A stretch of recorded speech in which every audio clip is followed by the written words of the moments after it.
अंकिता भंडारी सोनी देवी और वीरेंद्र सिंह की बेटी थी, यह एक सच्चाई है। लेकिन आज अंकिता सिर्फ एक परिवार की नहीं रही, वह हमारी साझी बेटी है। उसे न्याय दिलाने की लड़ाई किसी एक घर की नहीं बल्कि हम सब की लड़ाई है, क्योंकि सत्ता और पूंजी के गठजोड़ में बैठे धूर्त लोग व्यवस्था की आड़ में हर घर की बेटी को अंकिता बनाने की फिराक में है। जरा ठहर कर सोचिए, हमारी नदियों को छलनी कर दिया गया, पहाड़ों को बेरहमी से काटा गया और उनके मलबे पर पिछले कुछ वर्षों में आलीशान होटल और रिजॉर्ट खड़े कर दिए गए। ये धन्ना सेठ हमारी जमीनें खरीदते हैं, उन पर चमचमाते रिजॉर्ट बनाते हैं, जहां हमारे पुरुषों से अमानवीय श्रम कराया जाता है और हमारी महिलाओं को शोषण की भयावह परिस्थितियों में धकेल दिया जाता है। यह विकास तो कतई नहीं है, यह एक खतरनाक रिजॉर्ट कल्चर है जो हमारी धरती, हमारी अस्मिता और हमारी बेटियों पर हमला है। अंकिता की हत्या एक घटना नहीं, एक चेतावनी है। अंकिता के बहाने हमें उस पूरे तंत्र पर सवाल करना है जो पहाड़ को बाजार और बेटियों को वस्तु में बदल देना चाहता है। हमें उस थोपे गए रिजॉर्ट कल्चर के खिलाफ भी लड़ना है जिसने उत्तराखंड की आत्मा को चोट पहुंचाई है। इसी लड़ाई को जिंदा रखने के लिए हमने हाल ही में उत्तराखंड के कई हिस्सों में अंकिता न्याय यात्रा निकाली। इस यात्रा में हमने बहुत कुछ देखा, बहुत कुछ महसूस किया, लोगों का और खुद अंकिता के माता पिता का भी दर्द, उनका गुस्सा, उनकी उम्मीदें, उनका संकल्प। इस वीडियो में हम उसी अनुभव, उसी बेचैनी और उसी संघर्ष की कहानी साझा करेंगे इंद्रेश मैखुरी के साथ।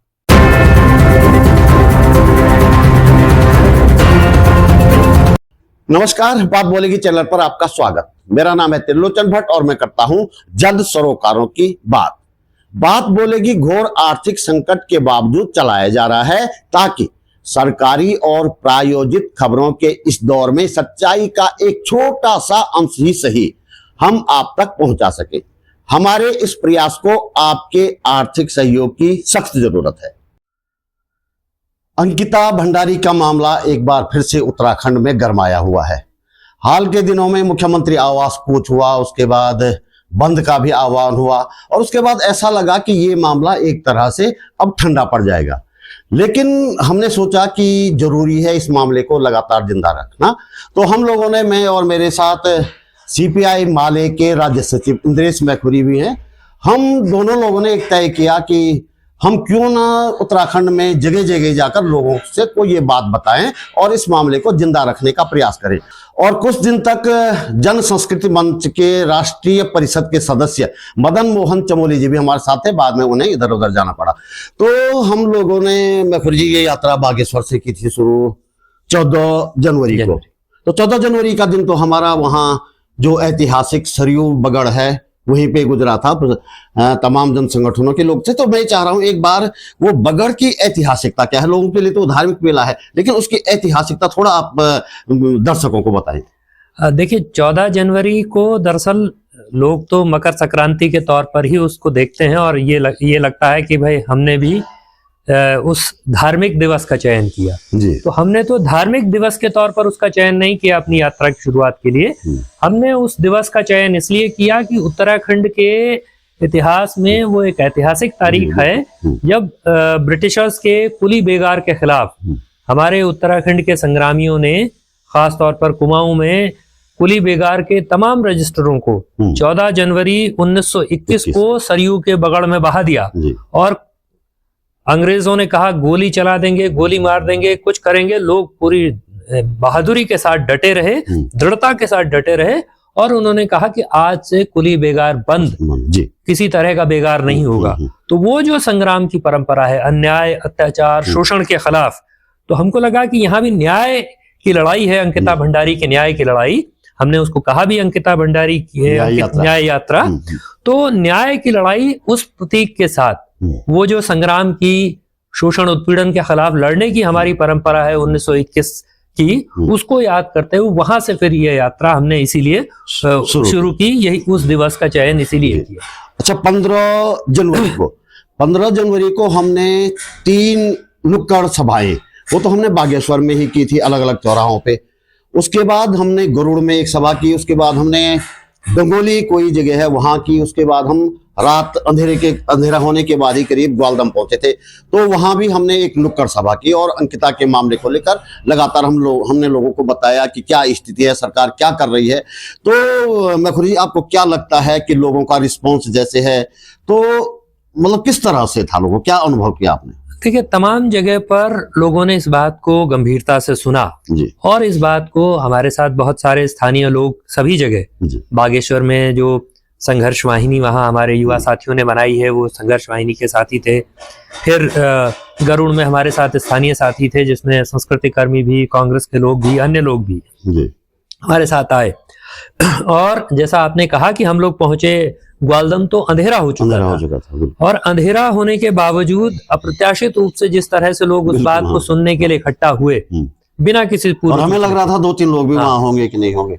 हम लोग तो सभी जगह बिना पूर्व सूचना के गए, तो बिना पूर्व सूचना के ही लोग जिस तरह से इकट्ठा हुए, उन्होंने हमारी बात सुनी, तो वो दिखाता है कि लोगों के भीतर असल में ये पीड़ा तो है, ये टीस है, ये भावना भी है कि इस मामले में न्याय होना चाहिए। और मैं तो ये समझता हूं कि ये बात इसीलिए इतनी बड़ी हुई है। ये बात सिर्फ एक ऑडियो के खुलासे से इतनी बड़ी नहीं हुई। बिल्कुल। वो ऑडियो के खुलासे की अपनी भूमिका है। उसने उन वीआईपीज को चेहरा दे दिया जिनका चेहरा अब तक नहीं था। बिल्कुल। तो ये उस ऑडियो की भूमिका है।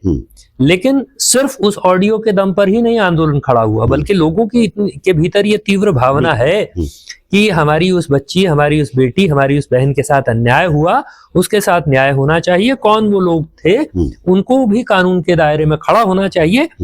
ये भावना तो उत्तराखंड में लोगों के भीतर है, और इसीलिए ये जो लोगों का रिस्पांस था कि लोग अपने से हमारी सभा सुनने आए, लोगों ने बात किया। मीडिया के भी एक हिस्से ने हमको इसीलिए कवरेज दिया, वरना पूरे यात्रा में हमने कहीं कोई लिखित प्रेस नोट नहीं जारी किया, हमने कहीं सूचना भेजी, हमने नहीं मीडिया को सूचना भेजी। लेकिन उसके बावजूद लोगों ने इसको, अगर मीडिया ने भी पकड़ा कि ये खबर है, तो वो इसीलिए पकड़ा कि उस मसले को लेकर के लोगों के भीतर ये भावना है। बल्कि एक जगह तो ऐसा भी हुआ कि मीडिया के लोगों ने खुद कहा यहाँ भी करिए, ये भी कहीं हुआ। हाँ, थराली में आप ही से लोगों ने फोन करके कहा कि भाई आप यहाँ भी करिए, तो और फिर वो तमाम लोग इकट्ठा भी हुए।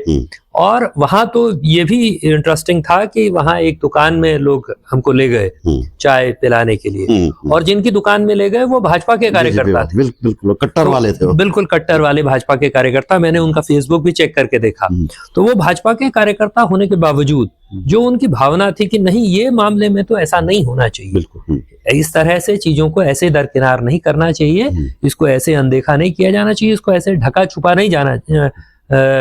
छुपाया नहीं जाना चाहिए। तो ये लोगों की भावना है, और वो भावना तो नीचे के स्तर पर तो आम लोगों में है, वो चाहे उनका कार्यकर्ता ही क्यों नहीं है, भाजपा का ही कार्यकर्ता क्यों नहीं है, लेकिन ये भावना है। ऊपर के स्तर पर जरूर पूरा जोर अभी भी लगा हुआ है कि किसी भी तरह मामले को दाएं बाएं कर दिया जाए, किनारे कर दिया जाए, वीआईपी को बचा दिया जाए। बाकी तो जो हो, लेकिन वीआईपी जिनको कह दिया गया है उनको बचा दिया जाए। अच्छा, फिर 15 के बाद 16 को हमने 3 नुक्कड़ सभाएं की, सुबह देवाल में की, फिर थराली में की, फिर कुलसारी में की।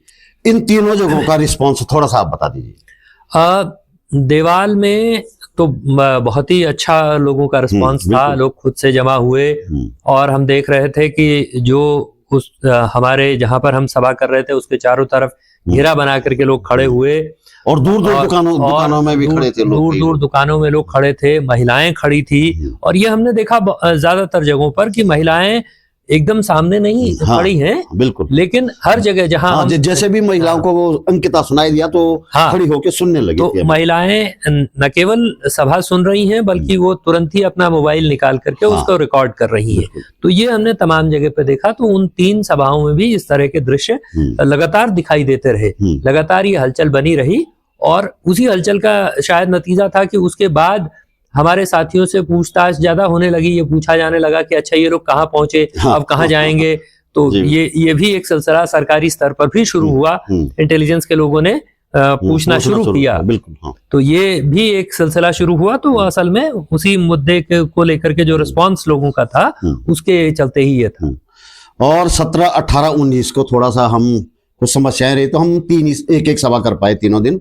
17 को कर्णप्रयाग में की शायद हमने, हाँ 18 को हमने जोशीमठ में की और 19 को हमने श्रीनगर में की। तो ठीक है, वो लंबा सफर भी था और फिर कुछ हमारी व्यक्तिगत दिक्कतें भी थी, तो हम ज्यादा सभाएं वैसे करना चाहते थे, हम ज्यादा कर नहीं पाए। फिर भी ये 3 सभाएं वो हुई तो मेरी समझ से ठीक ठाक सभाएं थी तीनों जगह पे, चाहे कर्णप्रयाग में। और कर्णप्रयाग में तो मैंने देखा कि सामने तो बेशक कुछ लोग दिख रहे थे, लेकिन दूर दूर तक वहां, क्योंकि पूरा बाजार था, इस तरफ भी उस तरफ भी, और 2 मंजिला भी था, वहां भी सारे लोग देख रहा था, छज्जों में, जंगलों में, दुकानों में लोग खड़े थे। और हमारे बगल में पीपल के पेड़ के पास भी बहुत सारी महिलाएं जो गांव से आई हुई थी, वो वहां खड़ी हमें सुन रही थी। इन तीनों के बारे में एक समरी बता दीजिए, तीनों सभा। कर्णप्रयाग में एक तो चूंकि वहां हम लोग निरंतर सभाएं करते रहते हैं, तो लोगों का भी एक है कि अगर ये चौराहे पर खड़े होने आए हैं, बोलने आए हैं, तो कोई जरूरी मुद्दा होगा जिसको लेकर के आए हैं। और वहां एक इस तरह का लोगों का भी, एक्टिविस्टों का भी एक समूह है, जिसमें जो अभी व्यापार संघ के अध्यक्ष हैं, पूर्व व्यापार संघ के अध्यक्ष हैं, हमारे परिवर्तन यूथ क्लब के साथी हैं, पूर्व नगर पालिका के अध्यक्ष हैं। तो ये ऐसे लोग हैं कि जिन्होंने बहुत जटिल समयों में भी अपने मानवता को, मनुष्यता के परचम को बुलंद रखा। जब पूरे उत्तराखंड की तरह वहां भी सांप्रदायिक ध्रुवीकरण करने की जब कोशिश हुई, तो यही जो लोग थे, ये बिल्कुल मजबूती के साथ एकदम सामने खड़े हुए, बिल्कुल बहुत चट्टानी एकता दिखाते हुए। उसमें व्यापार संघ के जो अभी अध्यक्ष हैं वीरेंद्र मेंगवाल जी, हमारे साथी हैं अरविंद चौहान, नगर पालिका के पूर्व अध्यक्ष सुभाष खैरुला, ये तमाम लोग बहुत मजबूती के साथ नफरत की राजनीति के खिलाफ भी खड़े हुए मजबूती से। तो एक वहां ये इस तरह का मानस है, जनमानस। और 11 तारीख के बंद में भी इन लोगों ने जबरदस्त भूमिका अदा की, और न केवल उस दिन वहां बंद हुआ, बल्कि वहां मशाल जुलूस भी 11 जनवरी को मशाल जुलूस भी वहां निकाला गया। तो इन साथियों से हमने बात किया, तो ये सारे लोग आए और इन्होंने वहां सभा किया। उस सभा में जैसा आप खुद ही बता रहे हैं कि भाई बहुत दूर दूर तक भी लोग थे, और धीरे धीरे करके जब सभा आगे बढ़ती गई तो लोगों की संख्या उसमें लगातार, और आपका भाषण लंबा होता चला गया, लगातार वहां संख्या बढ़ती गई। तो खैर, तो उसके बाद हम लोग जोशीमठ गए। जोशीमठ में तो लगातार आंदोलनों, संघर्षों का एक सिलसिला है। वहां हमारी पार्टी के साथी अतुल सती जी हैं, जो लगातार उस इलाके में जन संघर्षों के एक प्रमुख चेहरा हैं, एक प्रमुख शख्सियत हैं। और वहां हम लोगों ने फिर चौराहे पर सभा की, जिस चौराहे का नाम ही कॉमरेड अतुल सती और बाकी साथियों ने रखा है। वो चिपको के एक तरह से प्रेरणा में जो शामिल थे कॉमरेड गोविंद सिंह रावत, तो कॉमरेड गोविंद सिंह रावत के नाम पर उस चौराहे का नामकरण उन्होंने किया है। तो वहां सभा की हम लोगों ने। फिर औली बचाव को लेकर के, औली में जिस तरह यही मैं आगे पूछने जा रहा था कि सुबह तो हमने जोशीमठ में सभा की, उसके बाद जो औली में औली बचाओ आंदोलन चल रहा था, तो हम गए, वहां काफी लोग थे। तो वो औली बचाओ आंदोलन आपकी समझ में आया, क्या है वो, क्या है आपकी समझ में? औली में बड़े लंबे अरसे से औली में ये घोषणा होती रही कि भाई वहां तो आर्टिफिशियली बर्फ बनाने की मशीन लगाई गई है, उस पर करोड़ों रुपया खर्च किया गया है। लेकिन वहां साथियों का कहना था कि एक भी दिन कोई बर्फ नहीं बनी। पहले भी एक बार मैंने गया था वहां मशीन देखी थी, ऐसी पड़ी है वो। हाँ, वो बरसों बरस से ऐसी ही पड़ी है कि वहां वो जो बर्फ, ये पहले तो ये का दावा था कि भाई जिस समय बर्फ नहीं पड़ेगी तो तब ये मशीन बर्फ बनाएगी और तब वहां स्कीइंग आदि हो सकेगा, विंटर स्पोर्ट्स वहां किए जा सकेंगे, विंटर स्पोर्ट्स हो सकेंगे। लेकिन बरसों बरस से ऐसा कोई उदाहरण नहीं है कि उस मशीन ने कभी बर्फ बनाया हो, जिस पर कि उस मशीन के बनाए हुए बर्फ मैंने पूछा भी था वहां कभी हुआ ऐसा प्रयोग के तौर पर, लेकिन प्रयोग के तौर पर भी वो मशीन नहीं चली। तो ऐसा कभी नहीं हुआ कि उस मशीन ने के बनाए हुए बर्फ पर कभी विंटर स्पोर्ट्स हो पाए हो, स्कीइंग, स्केटिंग आदि, आइस स्केटिंग जैसा कुछ हो पाया हो। तो ये एक सवाल है। वहां के स्लोप्स को एक तरह से बर्बाद कर दिया गया है, वहां के तमाम परिसंपत्तियां जो वहां जोड़ी गई थी वो बर्बाद हुई हैं। चोरी की बात कर रहे थे, कितना करोड़ों का सामान तो चोरी हो गया। वो तो बहुत ही हास्यास्पद है कि भाई वो कहें कि जनरेटर चोरी हो गया, कमरा चोरी हो गया, सोलर लाइट चोरी हो गई, कमरा चोरी। तो सोलर लाइट हम देख भी रहे थे कि मशीन 100 के करीब जो है वहां वो थी, तो जो उनकी मोटर होती, मशीन जो होती है उसकी, वो किसी में भी नहीं थी। तो ये और उसके अलावा जो रास्ता है, सड़क है, बहुत ही जर्जर हालत में है। तो इसको लेकर, इन्हीं सब मसलों को लेकर के, और खासतौर पर आइस स्केटिंग रिंक जो बनाया जा रहा है, नया वाला जो बन रहा है, बनाने की जो तैयारी है, उसको लेकर के भी तमाम तरह की डिस्क्रिपेंसीज थी, तमाम तरह की गड़बड़ियां उसमें बहुत साफ दिखाई दे रही थी। और आनन फानन में इन युवाओं के जो वहां धरना दे रहे थे, उनके धरना देने के चलते आनन फानन में कुछ चीजें वहां करने की शुरुआत, रिंक बनाने की कुछ प्रक्रिया शुरू हुई है। लेकिन वो भी बता रहे हैं वो फर्जी हो रहा सारा काम वहां भी। उसमें बहुत टेक्निकली वो बहुत स्पष्ट नहीं था कि कैसे वो होगा। तो ये तमाम सवाल वहां थे। तो चूंकि हम एक आंदोलन में थे और आंदोलन संघर्षों के साथ नाता होने के चलते हमको भी ये जरूरी लगा, हमारे साथी अतुल सती जी ने भी कहा, हमको भी जरूरी लगा कि हमको उनके साथ सॉलिडारिटी में भी जाना चाहिए, क्योंकि हम तो इस बात में विश्वास करते ही हैं कि किसी भी जगह होने वाला अन्याय हर जगह न्याय के लिए खतरा है। बिल्कुल, है ना। तो किसी एक जगह भी अगर अन्याय हो रहा है तो वो कहीं हर जगह न्याय के लिए खतरा है। तो इसलिए कहीं भी भ्रष्टाचार है तो वो सब जगह के लिए एक तरह से सबक भी है, और हर लड़ाई के साथ सॉलिडारिटी में जाना चाहिए। तो हम उस लड़ाई के साथ सॉलिडारिटी में इसलिए गए और काफी वक्त हम लोगों ने वहां दिया उन साथियों के साथ एकजुटता जाहिर करने में। तो वहां पे कुछ साथियों ने एक जनरेटर दिखाया, तो बताया वो जनरेटर कई साल पहले आया था और 86,000 रुपए का आया था, वो एक दिन भी नहीं चला और अब वो जर्जर हालत में है। तो ऐसे जब कमरा चोरी हो गया तो जनरेटर तो इस तरह से होना कोई बड़ी बात नहीं। वापस हम लौटते हैं अंकिता न्याय यात्रा पे। तो 20 को हम अंकिता के गांव गए थे, तो एक तरह से हमने वहीं पे अपने इस यात्रा के पहले चरण का समापन भी किया। हम अंकिता के माता पिता से मिले, बहुत सारी बातें उनसे हुई, हालांकि हम उनको कैमरे पे नहीं ला पाए, अच्छा भी नहीं लगा जिस तरह से वो बातें कर रहे थे। तो हमने कोई फोटो नहीं खींचा, चलते चलते दो फोटो खींचे थे मैंने। तो उनसे कैमरे पे हमने कोई बात नहीं की, इस स्थिति में न वो थे न वो चाहते थे जैसा कि हमें लगा। तो मैखुरी जी, अंकिता के माता पिता की से हमारी बात जो हुई उसका लुब्बो-लुआब क्या लगता है? देखिए, एक तो 19 जनवरी की शाम को हमने श्रीनगर में सभा की और उस सभा में युवा साथियों की, खासतौर पर हमारे आयशा के साथियों की भूमिका उसमें थी। जी। उसके अलावा जस्टिस फॉर अंकिता कमेटी है, उसके कुछ साथी उसमें मौजूद थे। उसके अलावा शहर के भी और तमाम साथी लोग उसमें मौजूद थे। 100-200 लोग करीब मुझे लगा कि वहां हमें सुन रहे थे। उस सभा में अच्छी उपस्थिति थी। हालांकि श्रीनगर में चूंकि ये समय ऐसा है जब विंटर ब्रेक होता है तो छात्र नौजवानों की संख्या कम होती है। तो हमारे भी बहुत सारे साथी वहां मौजूद नहीं थे, तो लेकिन उसके बावजूद एक उपस्थिति थी। और हम लोग वहां अंकिता भंडारी के माता पिता से मिलने गए और ये बहुत दिन से बात थी कि भाई उनसे मिला जाए और थोड़ा सा व्यक्तिगत रूप से भी बात की जाए।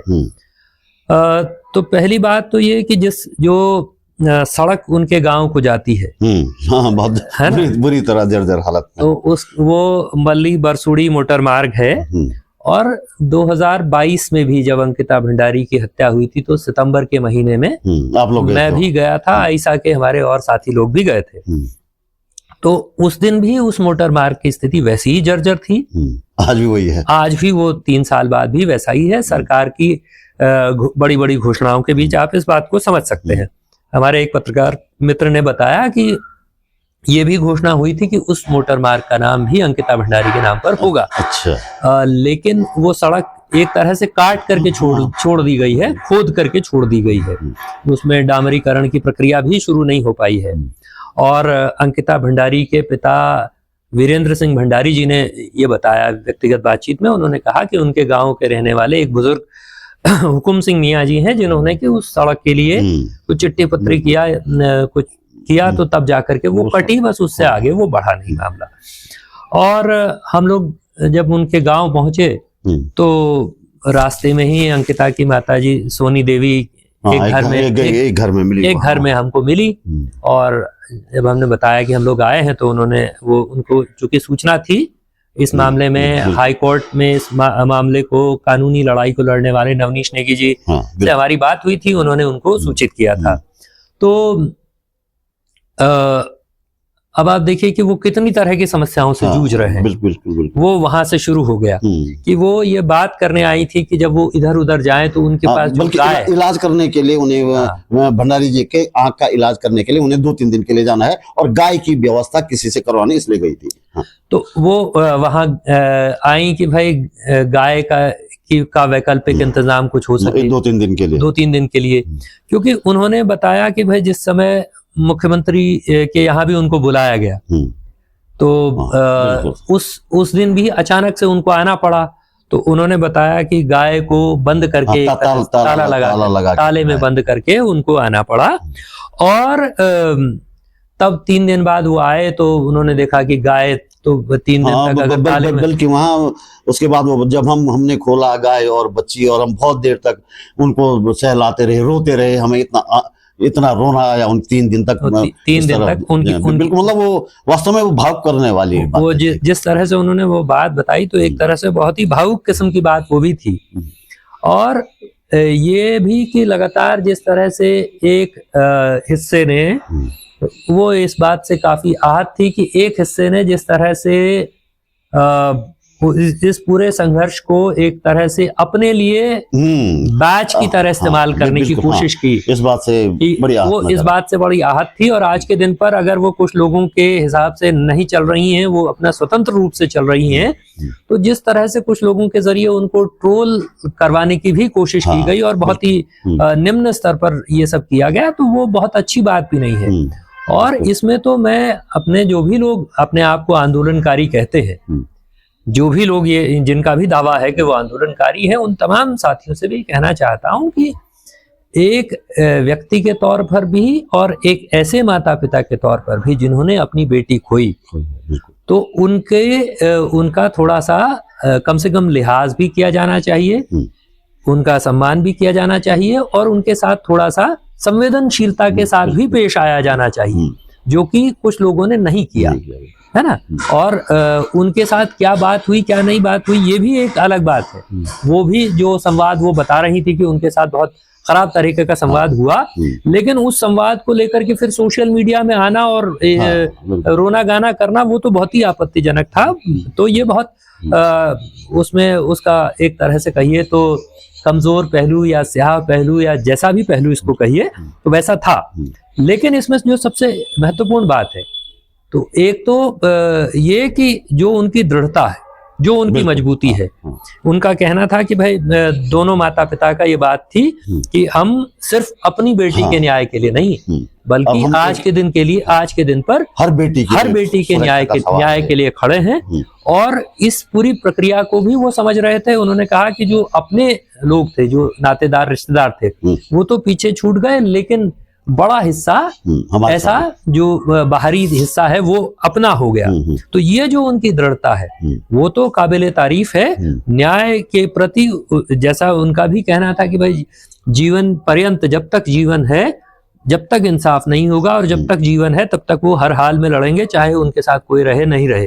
ये उनका बहुत ही जोर दे करके उन्होंने कहा। तो ये एक महत्वपूर्ण बात है। और बस इसमें इतनी बात और है कि जो सरकार की घोषणाओं का हिसाब है, तो हमने देखा कि एक तो वो जो नर्सिंग कॉलेज है जिसका फोटो आपने ही खींचा और आपका फोटो खींचा हुआ फोटो बिना क्रेडिट के चारों तरफ दिखाई दे रहा है ना। तो वो नहीं, इतना तो बेसिक कर्टसी होनी चाहिए कि यदि किसी की फोटो आप इस्तेमाल कर रहे हैं तो कम से कम क्रेडिट देने में कोई हर्ज भी नहीं है। और चूंकि विशेष तौर पर उतना दूर गए तो तब आपको वो फोटो मिला देना। नहीं, वो क्रेडिट छोड़ो, एक अखबार ने खबर छापी तो उसमें मेरा नाम त्रिभुवन भट्ट लिख लिया। अब वो मान लीजिए कि वो भी एक तरह की बात है। तो लेकिन मैं ये कह रहा हूँ कि वो तो बहुत तरह की, तो लेकिन सरकार की घोषणा का जो सवाल है, तो सरकार ने ये घोषणा की कि भाई नर्सिंग कॉलेज अंकिता भंडारी के नाम पर होगा। ये घोषणा 2023 में की गई और अब की बार फिर इस घोषणा को आंदोलन से बाहर, आंदोलन की ताप से अपने आप को बचाने के लिए इस्तेमाल करने की कोशिश हुई, तब जाकर के वो घोषणा क्रियान्वित हुई। तो आप सोचिए कि मुख्यमंत्री की घोषणा का क्या हश्र होता है। तो वो इस पूरे प्रकरण से हम समझ सकते हैं कि एक ही घोषणा मुख्यमंत्री को 2 साल के अंतराल पर 2 बार करनी पड़ रही है, तब जाकर के वो लागू हो पा रही है, अन्यथा वो लागू नहीं हो रही। और इसके अतिरिक्त जो बाकी घोषणा है, जैसे वो सड़क का सवाल हमने कहा, उसके अतिरिक्त जिस दिन अंकिता भंडारी के आरोपियों को वो अदालत में सजा हुई, कोटद्वार की कोर्ट ने उनको सजा की, तो उस दिन एक पोस्टर निकला और उस पोस्टर में दावा किया गया है, भाजपा की तरफ से पोस्टर निकला, पूरे देश में सर्कुलेट हुआ, और उस पोस्टर में दावा किया गया है कि अंकिता भंडारी के पिता और अंकिता भंडारी के भाई को सरकारी नौकरी दे दी गई, जबकि उनको कोई सरकारी नौकरी नहीं दी गई है। सरकार, मुख्यमंत्री बड़े बड़े दावे करते रहते हैं। अभी हाल के दिनों में भी उन्होंने कहा कि वो पूरी तरह से परिवार के साथ हैं। तो परिवार के साथ हैं तो उस परिवार के जीवन यापन के लिए कोई मुकम्मल इंतजाम करना, ये तो वो कर ही सकते थे, ये सरकार कर सकती थी। उनके माता पिता दोनों अच्छे भले पढ़े लिखे हैं। उनकी माता ने हमको बताया कि वो तो इंग्लिश मीडियम स्कूल में पढ़ाती रही हैं अतीत में, अपने बच्चों को पढ़ाने के साथ वो अंग्रेजी माध्यम के स्कूल में टीचिंग करती रही हैं। उन्होंने कहा कि उन्होंने MA किया है, BEd किया है, DLEd किया है, तमाम डिग्रियां जितनी चाहिए होती हैं वो उनके पास है। लेकिन सरकार का जोर क्योंकि उनकी तरफ कम है, उनके बारे में तो बोलना मजबूरी है। सरकार का जोर तो है अपने VIPs को बचाना, उनकी सारी ताकत इस बात में लगी हुई है।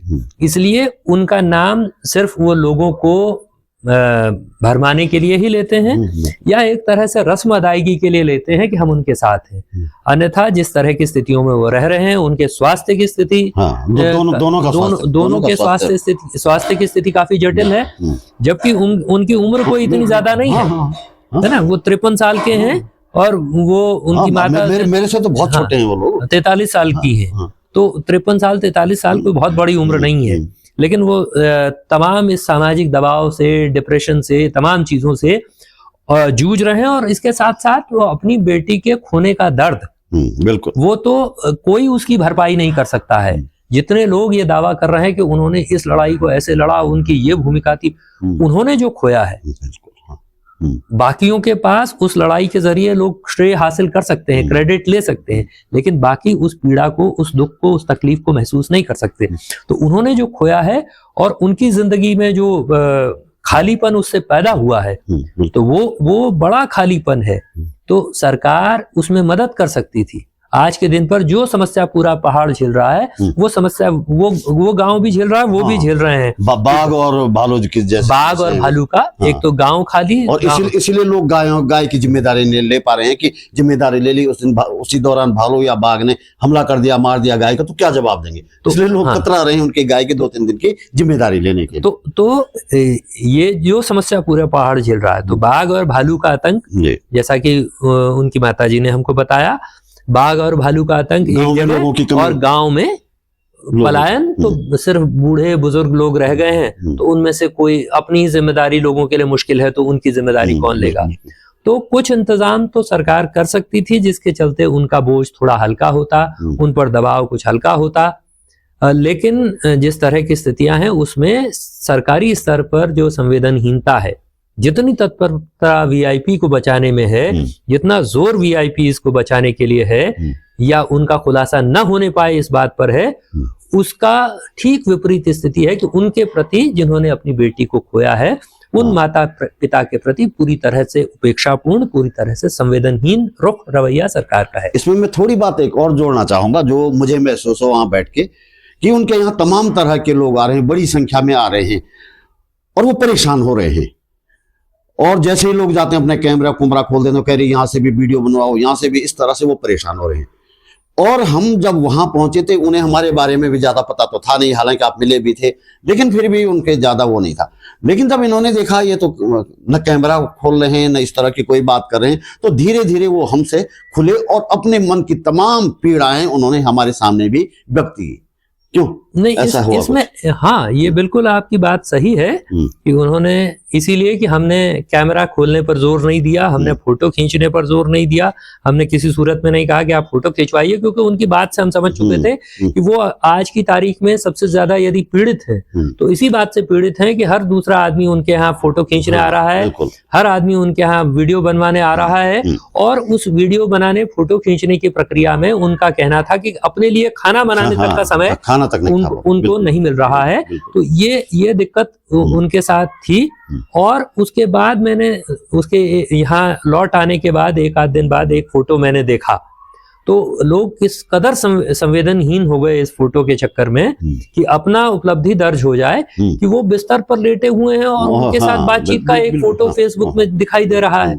तो कम से कम इस तरह की संवेदनहीनता से ये फेसबुक के लाइक और शेयर पाने के लिए, व्यूज पाने के लिए सोशल मीडिया के कम से कम उनका इस्तेमाल नहीं किया जाना चाहिए। जितना बात की जरूरत है या जितना फोटो की जरूरत है उतना ही किया जाए। और अगर वो ये दबाव महसूस कर रहे हैं कि इससे उनका बहुत ज्यादा वक्त जाया हो रहा है, उनके पास खाने पीने का समय तक नहीं बच रहा है, खाना बनाने का समय तक नहीं बच रहा है, तो मैं समझता हूं कि तमाम ऐसे ब्लॉगर्स को, यूट्यूबर्स को, पत्रकारों को भी और एक्टिविस्ट लोगों को भी थोड़ा ज्यादा संवेदनशील इस मामले में होना चाहिए। तो अब इसको समेट दें बातचीत को, तो ये तो पहला चरण था। अब ये रिकॉर्डिंग शुरू करने से पहले हम जैसे बात भी कर रहे थे, अगला चरण एक और होना चाहिए, तो कैसे करेंगे हम लोग इसको और कब तक? देखिए, ये असल में चरण तो हम लोग चूंकि लोगों को समझाने के लिहाज से ही ऐसा कहना पड़ता है कि ये चरण है। असल में ये तो एक निरंतर लड़ाई है, एक निरंतर संघर्ष है। जब हम यहाँ भी हैं तब भी हम उस संघर्ष का हिस्सा हैं, तब भी हम अपनी तरह से जिस भी तरह से उसमें हस्तक्षेप कर सकते हैं उस तरह से हस्तक्षेप कर रहे हैं। तो अगले दौर में भी लोगों के पास पहुंचने के लिए जल्द ही हफ्ते भर के भीतर हम लोग कोशिश करेंगे कि इस प्रक्रिया में फिर से जाया जाए। उत्तराखंडी समाज के हर उस हिस्से के पास जो इस बात के प्रति संवेदनशील है उस तक हम पहुंचे, उस तक इस बात को ले जाएं कि जो बात हम पहले दौर में भी कहते रहे कि अगर आप सड़क पर उतर सकते हैं ये बहुत ही अच्छी बात है, सड़क पर उतरना चाहिए, प्रदर्शन करना चाहिए, जुलूस निकलना चाहिए, धरना होना चाहिए, सभा होनी चाहिए। लेकिन मान लीजिए कि कोई परिस्थिति है जबकि ऐसा नहीं हो पा रहा, तो कम से कम इतना करिए कि सोशल मीडिया के माध्यम से जस्टिस फॉर अंकिता भंडारी को न्याय दो जरूर लिखिए।